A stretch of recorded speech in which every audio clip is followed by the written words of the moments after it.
ಎಲ್ಲರಿಗೂ ನಮಸ್ಕಾರ. Analytics solutions ಚಾನೆಲ್ಗೆ ಸ್ವಾಗತ. ಇವತ್ತಿನ ಈ ಹೆಲ್ಪ್ಫುಲ್ ಟಿಪ್ಸ್ ವಿಡಿಯೋದಲ್ಲಿ ಪವರ್ ಪಾಯಿಂಟ್ ಅಲ್ಲಿ ಪ್ರತಿ ಸ್ಲೈಡ್ ಅಲ್ಲೂ ಲೋಗೋಸ್ ಅಥವಾ ಇಮೇಜಸ್ ನ ಹೇಗೆ ಕ್ವಿಕ್ ಆಗಿ ಆಡ್ ಮಾಡೋದು ಅಂತ ನಾನು ನಿಮಗೆ ಕಲಿಸ್ಕೊಡ್ತೀನಿ. ಇವಾಗ ಇಲ್ಲಿ ನಿಮಗೆ ಪವರ್ ಪಾಯಿಂಟ್ ಅಲ್ಲಿ ಕೆಲವೊಂದು ಸ್ಲೈಡ್ಸ್ ಇರುತ್ತೆ. ನೀವು ಸ್ಲೈಡ್ಸ್ ಇನ್ಸರ್ಟ್ ಮಾಡಿದಾಗ ಈ ಲೋಗೋಸ್ ಎಲ್ಲಾ ಸ್ಲೈಡ್ ಅಲ್ಲೂ ಬರಬೇಕು ಅಥವಾ ಒಂದು ಇಮೇಜ್ ಎಲ್ಲಾ ಸ್ಲೈಡ್ ಅಲ್ಲೂ ಬರಬೇಕು. ನೀವು ಒಂದು ಸ್ಲೈಡ್ ಇನ್ಸರ್ಟ್ ಮಾಡಿದ್ರೆ ನಿಮ್ಗೆ ಆ ಲೋಗೋ ಅಥವಾ ಇಮೇಜ್ ರಿಪೀಟ್ ಆಗಲ್ಲ. ಸೊ ಎಲ್ಲಾ ಸ್ಲೈಡ್ ಅಲ್ಲೂ ನನಗೆ ಇಮಿಡಿಯೇಟ್ ಆಗಿ ರಿಪೀಟ್ ಆಗ್ತಾ ಇರಬೇಕು ಅಂದ್ರೆ ಆ ಟೆಂಪ್ಲೇಟ್ ತಾನೇ ಅಪ್ಡೇಟ್ ಆಗಬೇಕು ಅಂದ್ರೆ ಕೆಲವೊಂದು ಟಿಪ್ಸ್ ನಾನು ನಿಮ್ಗೆ ಹೇಳ್ಕೊಡ್ತೀನಿ. ಈಗ ಡಿಲೀಟ್ ಮಾಡ್ತೀನಿ. ಇವಾಗ ನನಗೆ ಏನೇನು ರಿಪೀಟ್ ಆಗಬೇಕು, ಯಾವ ಇಮೇಜ್, ಯಾವ ಟೆಕ್ಸ್ಟ್ ಅಥವಾ ಲೋಗೋಸ್ ಏನೇ ರಿಪೀಟ್ ಆಗ್ಬೇಕು ಅಂದ್ರೂ ನಾವು ಅದನ್ನ ಕಾಪಿ ಮಾಡ್ಕೊಳ್ಳೋಣ. ಇದು ಆಲ್ರೆಡಿ ನನ್ನ ಟೆಂಪ್ಲೇಟ್ ಅಲ್ಲಿ ಇದೆ. ಇಲ್ಲಿ ವ್ಯೂ ಅಂತ ಇರುತ್ತೆ. ಈ ಟ್ಯಾಬ್ ಅಲ್ಲಿ ವ್ಯೂಗೆ ಹೋಗ್ಬಿಟ್ಟು ಇಲ್ಲಿ ಸ್ಲೈಡ್ ಮಾಸ್ಟರ್ ಅಂತ ಒಂದು ಬಟನ್ ಇದೆ. ಈ ಆಪ್ಷನ್ ಏನ್ ಮಾಡುತ್ತೆ ಅಂದ್ರೆ ನಮ್ಗೆ ಬೇರೆ ಲೇಔಟ್ ಗೆ ತಗೊಂಡೋಗುತ್ತೆ. ಇದು ಬಂದು ನನಗೆ ಈ ಲೇಔಟ್ಸ್ ಏನಿದೆ ಅದಕ್ಕೆ ಸ್ಲೈಡ್ ಮಾಸ್ಟರ್. ನಾನು ಕ್ಲಿಕ್ ಮಾಡಿದ್ರೆ ನಾನು ಪ್ರಿಪೇರ್ ಮಾಡೋ ಎಲ್ಲಾ ಸ್ಲೈಡ್ಸ್ಗೂ ಇದೆಲ್ಲ ಟೆಂಪ್ಲೇಟ್ಸ್ ಇರುತ್ತೆ ಇಲ್ಲಿ ತರ. ಇದಕ್ಕೆ ಲೇಔಟ್ಸ್ ಅಂತ ಕರಿತೀವಿ. ಇಲ್ಲಿ ನಾನು ಫಸ್ಟ್ ಸ್ಲೈಡ್ ನ ಸೆಲೆಕ್ಟ್ ಮಾಡ್ಬಿಟ್ಟು ನನಗೆ ಏನ್ ರಿಪೀಟ್ ಆಗ್ಬೇಕು ಆ ಇಮೇಜ್ ಅಥವಾ ಟೆಕ್ಸ್ಟ್ ನ ಇಲ್ಲಿ ಪೇಸ್ಟ್ ಮಾಡ್ಬಿಡ್ತೀನಿ. ಇವಾಗ ನೀವು ನೋಡ್ಬೋದು ಎಲ್ಲಾ ಸ್ಲೈಡ್ಸ್ಗೂ ಎಲ್ಲಾ ಲೇಔಟ್ಸ್ಗೂ ಇದು ಪೇಸ್ಟ್ ಆಗಿರುತ್ತೆ ಆಟೋಮೆಟಿಕ್ ಆಗಿ. ಇವಾಗ ಇದನ್ನ ನಾನು ಕ್ಲೋಸ್ ಮಾಡ್ತೀನಿ.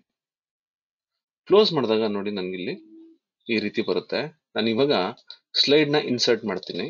ನೋಡಿ ನಾನು ಯಾವ ಸ್ಲೈಡ್ ಇನ್ಸರ್ಟ್ ಮಾಡಿದ್ರು, ಯಾವ ಲೇಔಟ್ ಇನ್ಸರ್ಟ್ ಮಾಡಿದ್ರು ನಂಗೆ ಈ ಲೋಗೋ ಅಥವಾ ಇಮೇಜ್ ನ ಏನ್ ಕೊಟ್ಟಿರ್ತೀನಿ ಅದು ಬರುತ್ತೆ. ಇವಾಗ ಇಲ್ಲಿ ಹೋಗ್ಬಿಟ್ಟು ಇನ್ಸರ್ಟ್ ಮತ್ತೆ ಹೊಸ ಸ್ಲೈಡ್ ಬೇರೆ ಯಾವ್ದಾದ್ರು ಲೇಔಟ್ ತಗೊಳ್ಳೋಣ. ಈ ಲೇಔಟ್ ತಗೊಂಡ್ರು ನೋಡಿ ಇದು ಬರುತ್ತೆ. ಇದು ನಾನು ಎಡಿಟ್ ಕೂಡ ಮಾಡಕ್ಕಾಗಲ್ಲ. ಇದನ್ನ ಎಡಿಟ್ ಮಾಡ್ಬೇಕು ಅಂದ್ರೆ ಮತ್ತೆ ನಾನು ಸ್ಲೈಡ್ ಮಾಸ್ಟರ್ ಹೋಗ್ಬೋದು. ಇದು ನನಗೆ ಒಂದು ಸ್ಲೈಡ್ ಅಲ್ಲಿ ಇತ್ತು, ಕಾಪಿ ಪೇಸ್ಟ್ ಮಾಡ್ಕೊಂಡೆ. ಹೊಸ ಇಮೇಜ್ ಏನಾದ್ರೂ ನಾನು ಕಾಪಿ ಮಾಡಬೇಕು. ಇವಾಗ ಇಲ್ಲಿ ನಂಗೊಂದು ಲೋಗೋ ಇದೆ. ಈ ಲೋಗೋನ ನಾನು ಈ ಸ್ಲೈಡ್ ಅಲ್ಲಿ ಹಾಕ್ಬೇಕು. ಏನ್ ಮಾಡ್ತೀನಿ, ಇಲ್ಲಿ ಹೋಗ್ಬಿಟ್ಟು ಮತ್ತೆ ವ್ಯೂ, ಸ್ಲೈಡ್ ಮಾಸ್ಟರ್, ಇಲ್ಲಿ ಇನ್ಸರ್ಟ್, ನಾನು ಏನ್ ಇಮೇಜ್ ಕೊಡ್ಬೇಕು ಆ ಇಮೇಜ್ ನಾನು ಸೆಲೆಕ್ಟ್ ಮಾಡ್ಬಿಟ್ಟು ನೋಡಿ ಈ ಇಮೇಜ್ ನಾನು ಸೆಲೆಕ್ಟ್ ಮಾಡ್ಬೇಕು.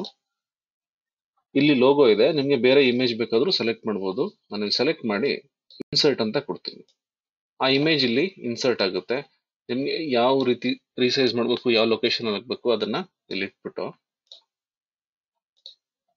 ಮತ್ತೆ ಅದನ್ನ ಕ್ಲೋಸ್ ಮಾಡ್ಬಿಡೋಣ. ಇದು ಯಾವ್ದೇ ಇಮೇಜ್ ಹಾಕಿದ್ರು ಈ ಫಸ್ಟ್ ಸ್ಲೈಡ್ ಅಲ್ಲೇ ಇರಬೇಕು. ನಾನು ಇಲ್ಲಿ ಇದನ್ನ ಪೇಸ್ಟ್ ಮಾಡ್ತೀನಿ. ಇವಾಗ ಇದನ್ನ ಕ್ಲೋಸ್ ಮಾಡೋಣ.